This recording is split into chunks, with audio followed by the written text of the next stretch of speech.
César, donc je suis chargée de mission à l'ARACT ITT Martinique et je suis aujourd'hui venue donc à l'invitation de la collectivité territoriale de Martinique pour une conférence sur la qualité de vie et les conditions de travail.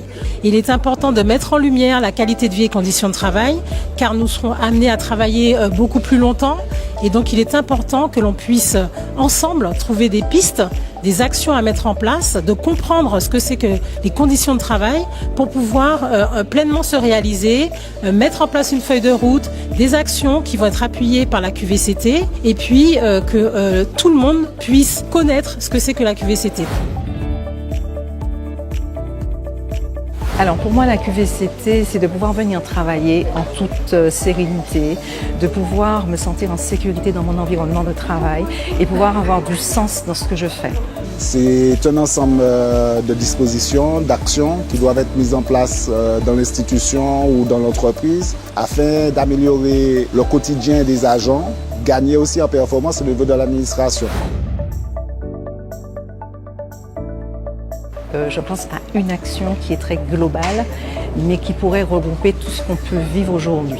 C'est d'organiser des assises où on convoque, en tout cas on invite, on propose à nos collègues de faire remonter tout ce qu'ils souhaitent voir améliorer dans leurs conditions de vie au travail et de qualité de vie au travail. La collectivité doit mettre les moyens pour que les agents soient bien installés, que ce soit dans des bureaux, que ce soit dans des vestiaires où ils doivent se changer, etc. La question des avancements, c'est un élément important. L'agent ne peut pas rester toute sa vie au même grade.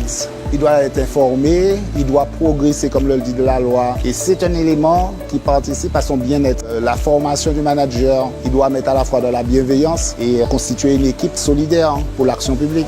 Donc je trouve que cette matinée, c'est une très bonne initiative de la part de la STM, puisque étant apprenti et encore scolarisé, on apprend notamment que la QVCT, c'est une démarche qui est très importante et primordiale dans les sociétés actuelles. Donc pour que la STM puisse continuer à pérenniser et avancer, je trouve que c'était une bonne idée de faire cette première étape, d'informer le changement, puisqu'on est passé de la QVT à la QVCT. Avec cette semaine de la qualité de vie et des conditions de travail, nous poursuivons là la mise en œuvre de notre feuille de route des GARH. Nous avions 5 ambitions et parmi celles-ci, améliorer la qualité de vie au travail des agents de la collectivité territoriale de Martinique. Il s'agit là pour nous, avec cette conférence, de poser une première pierre à l'édifice, permettre en fait de construire une démarche avec tous les acteurs importants de la collectivité, les partenaires sociaux, les agents, mais aussi les managers. C'est pour cela en fait que cette conférence a été l'occasion de partager, de parler le même langage en fait, de permettre à tout le monde de pouvoir comprendre ce qu'est la qualité de vie au travail et puis construire ensemble notre démarche. Donc nous poursuivons notre route avec ce service qui a été structuré récemment, le service qualité de vie au travail et qui va justement travailler prochainement sur un état des lieux et une définition en fait de notre politique QVCT.